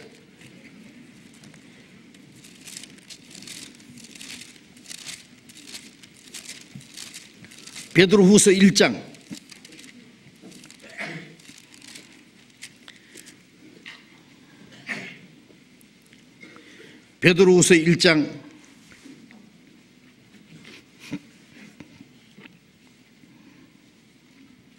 1장 16절 보겠습니다. 우리 주 예수 그리스도의 능력과 강림하심을 너에게 알게 한 것이 공교히 만든 이 얘기를 좇은 것이 아니요 우리는 그의 크신 위엄을 친히 본 자라. 이 베드로는 주님의 능력과 강림하심을 알게 한 것은 주님이 재림하신다는 사실은 공교히 지어낸 얘기가 아니다. 우리는 그의 크신 위엄을 친히 본 자다. 주님 재림하시는 광경을 친히 봤다. 언제요? 주님이 재림하시지도 않았는데 마태복음 17장에 보면은 예수님께서 제자들에게 미리 말씀하셨죠. 요한복음 마태복음 16장 끝에 보면은 여기 섰는 사람 중에 죽게 중에 인자가 왕권을 가지고 오는 자를 볼 자가 있다 그랬죠. 12제자 중에 베드로, 야고보, 요한 세 사람에게 예수님이 보여줬잖아요. 높은 산 위에서 예수님의 모습이 변화돼 가지고 얼굴이 해같이 빛나고 옷이 눈과 같이 휘어졌고 갑자기 모세와 엘리야가 나타났잖아요. 그게 예수님 재림하시는 광경입니다. 네. 모세는 죽었다 살아난 사람의 대표, 엘리야는 산채로 들림받은 사람의 대표. 주님 재림하실 때 죽었다 살아난 그리스도인, 살아서 들려 올라갈 것인데 주님과 함께 나타날 것을 미리 보여준 거예요. 우리는 주님의 강림하시는 것을 친히 본 자다. 예고편으로 보여줬어요. 예? 17절 지극히 큰 영광 중에 이러한 소리가 그에게 나기를 이는 내 사랑하는 아들이요 내 기뻐하는 자라 하실 때에 제가 하나님 아버지께 존귀와 영광을 받으시느니라. 이 소리는 우리가 저와 함께 거룩한 산에 있을 때 하늘로서 나옴을 들은 것이라. 마태복음 17장 내용이잖아요. 예수님 높은 산 위에서 예수님이 변화된 모습입니다. 그것이 예수님 영광 중에 재림하실 광경입니다. 그것이 19절 같이 읽겠습니다. 또 우리에게 더 확실한 예언이 있어 어두운 데 비치는 등불 같으니 날이 새어 샛별이 너희 마음에 떠오르기까지 너희가 이것을 주의하는 것이 가하니라. 우리에게 더 확실한 예언이 있어. 자, 예수님이 재림하실다고 하는 확실한 예언이 있습니다. 확실한 예언이. 그것이 어두운 데 비치는 등불 같고 등불 같으니 날이 새어 샛별이 너희 마음에 떠오르기까지 이것을 자세히 주의하는 것이 가하니라. 우리가 이제 뭐 별 쳐다보려 하지 마세요. 주님 오실 때 이상한 별, 인공위성 나타납니다. 따라가면 안 돼요. 예, 그게 아니라 확실한 예언이라고 했으니까 이 성경에 기록된 예언의 말씀입니다. 예, 요한복음 16장 13절 14절에 보면은 진리의 성령이 오시면 너희를 모든 진리 가운데 인도하시며 듣는 것을 말하시며 장래일을 너희에게 알리시리라. 성령이 오시면 우리에게 진리 가운데 인도하시고 장래일을 알리시리라 그랬어요. 예? 마태복음 24장 32절 32절에 보면은 무화과나무의 비유를 배우라. 가지가 내어지고 잎사귀가 나오면 여름이 가까운 줄 아느니 너희도 이 모든 일이 이룬 걸 보도 인자가 가까이 문 앞에 이룬 줄 알라. 이스라엘의 회복을 가르치고 무화과나무 잎사귀가 나오는 것은 이런 일이 되는 걸 보거든 마지막 때에 되라고 예언된 말씀이 이루어지는 걸 보거든 인자가 가까이 문 앞에 이룬 줄 알라. 날이 새기 전에 샛별의 문제 나타나잖아요. 그죠? 샛별. 금성입니다. 샛별이 딱 나타나면 좀 이따 날이 샌다는 거 알듯이 주님이 재림하시기 전에 확실한 예언이 깨달아진 거예요. 아, 주님 오실 날에 가깝다. 그렇죠. 정치적인 징조, 전쟁과 전쟁의 소문, 핵전쟁과 더 큰 신무기 개발, 핵전쟁이 핵무기 경쟁하잖아요 지금. 여러분 지금 가만히 있는 것 같아도요, 미국과 러시아, 중국 전 세계가 핵무기 경쟁입니다 지금. 아세요? 언젠가 터집니다 저것이. 그 다음에 유대인들 죽어 없어진 줄 알았던 유대인들이 나타나서 세계 경제를 쥐고 있습니다. 경제 혼란을 일으킵니다 지금. 전 세계 경제 혼란은 유대인들이 일으키는 겁니다. 그걸 알아야 됩니다. 왜? 적그리스도를 세우기 위한 준비입니다. 경제 혼란, 정치 혼란, 적그리스도를 세우려면 어떻게 돼요? 왕정을 무너뜨려야 돼요. 독재가 무너져야 돼요. 왕정을 무너뜨리고 독재가 막 무너집니다. 보세요. 이게 우연한 일입니까? 금년 한 해 동안에 독재자들이 6명이나 날아가 버렸어요.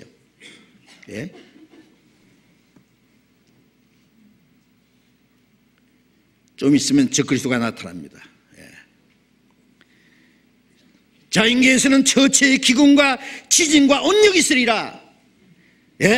지진이 일어나고 흉년이 일어나고 홍수가 나고 자연의 재난이 일어나고 온난화 현상으로 이 지구가 뭔가 심상치 않습니다. 주님 오실 날이 너무나 가까웠습니다. 아세요? 복음은 온 세계에 전파됐습니다. 복음이 온 세계에 전파되면 그제야 끝이리라.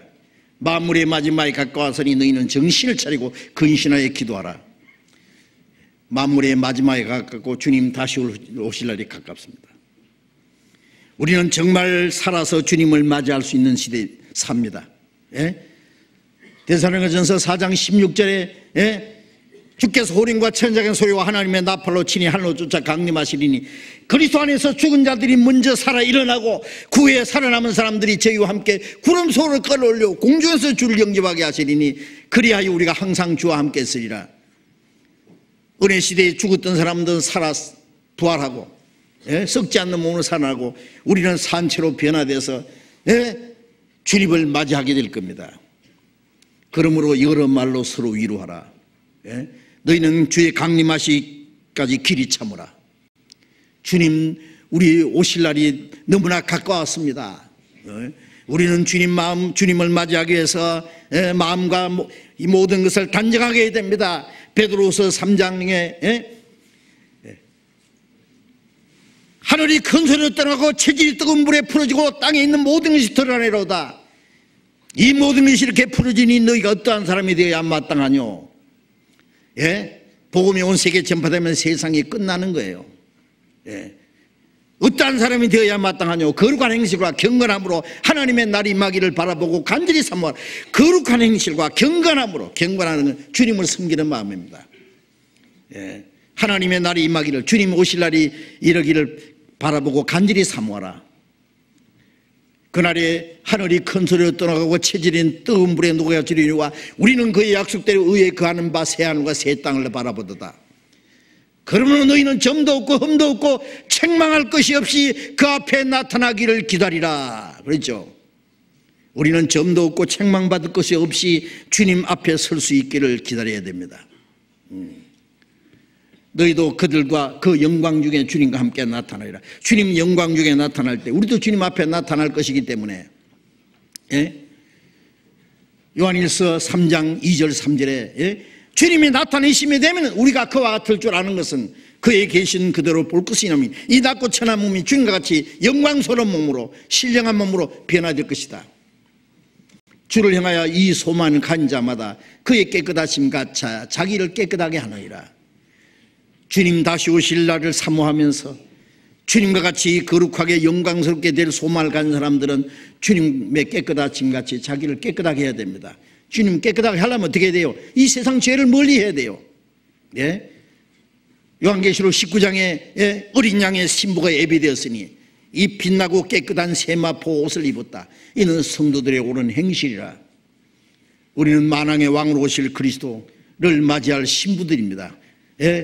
빛나고 깨끗한 세마포 옷을 입고 주님을 맞이할 준비해야 됩니다. 많은 종교가들이, 거듭나지 못한 종교가들, 막연히 종교생활하는 사람들은 다시 오시는 예수님을 영접하지 못할 겁니다. 거듭난 그리스도인들, 사람이 거듭나지 않으면 하나님 나라를 볼 수 없느니라.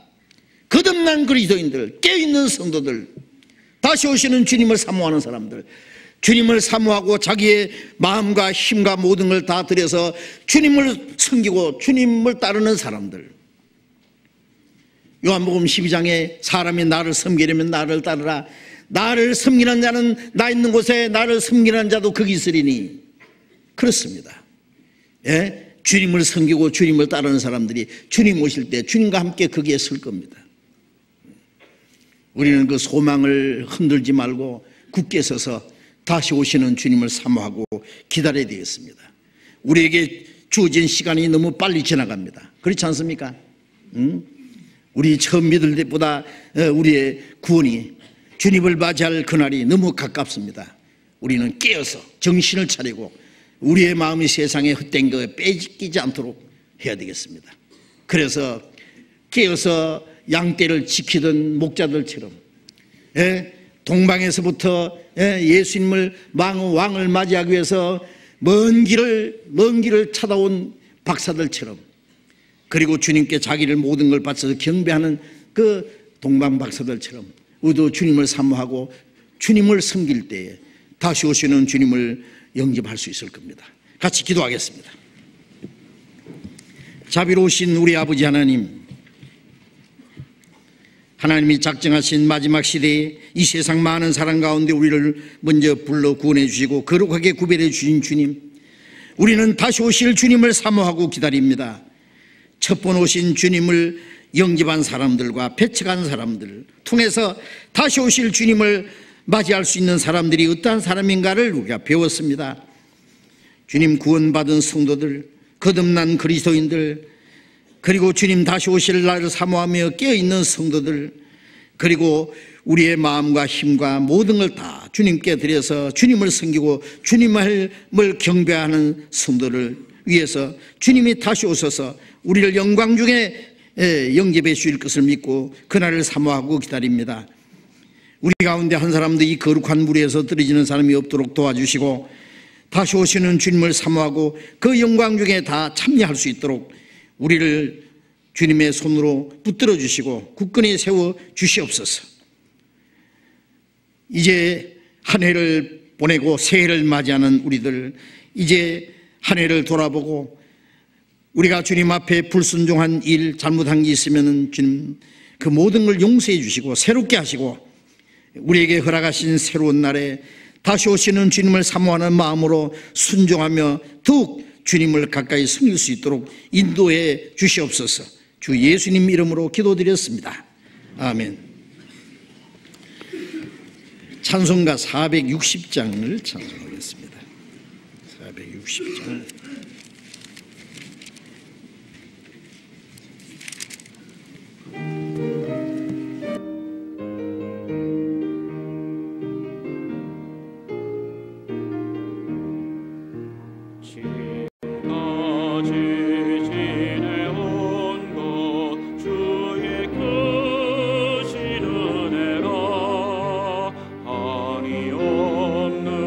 주의 사랑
장로님 광고해 주시겠습니다.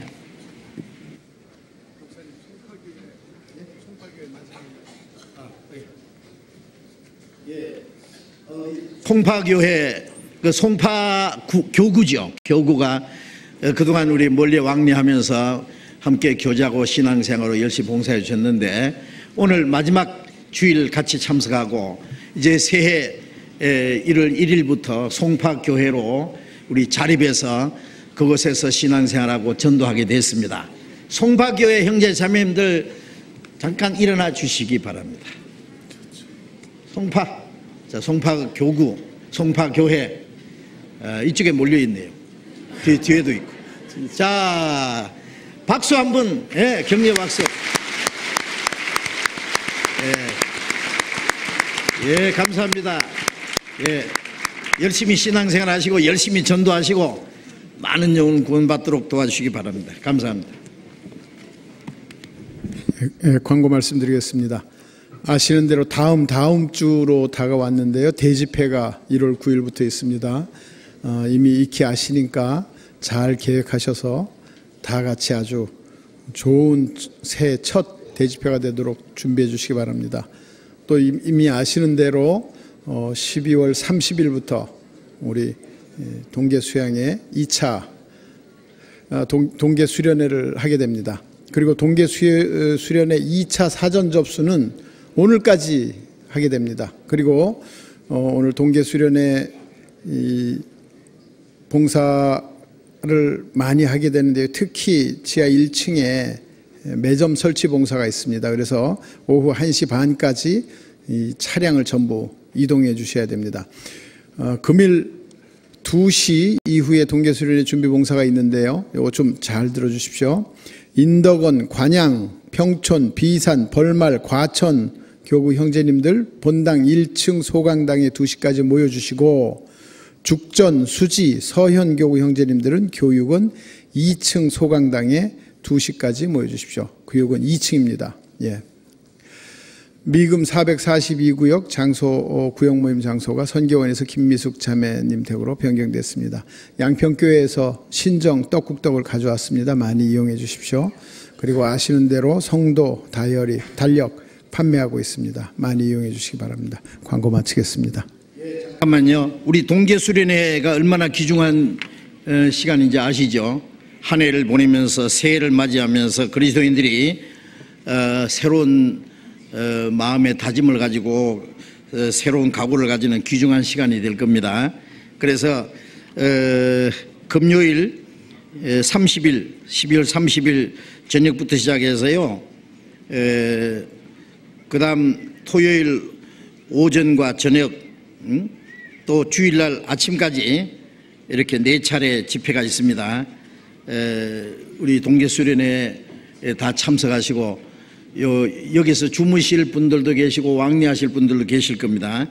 그렇게 해서 동계수련회에 참석하시고 또 봉사해 주시고 도와주시기 부탁드립니다. 그리고 우리 전도집회 예정되어 있는데 얼마 안 남았어요. 1월 9일부터니까 내년이라 그러지만은요, 불과 한 2주밖에 안 남았습니다. 그러니까 미리 전도할 분들 계획하시고 기도해 주시고 이번 새해 첫 전도 집회에 많은 사람이 참석해서 구원받을 수 있도록 도와주시고 수고해 주시기 바랍니다. 마치겠습니다. 자유롭게 교제하시기 바랍니다.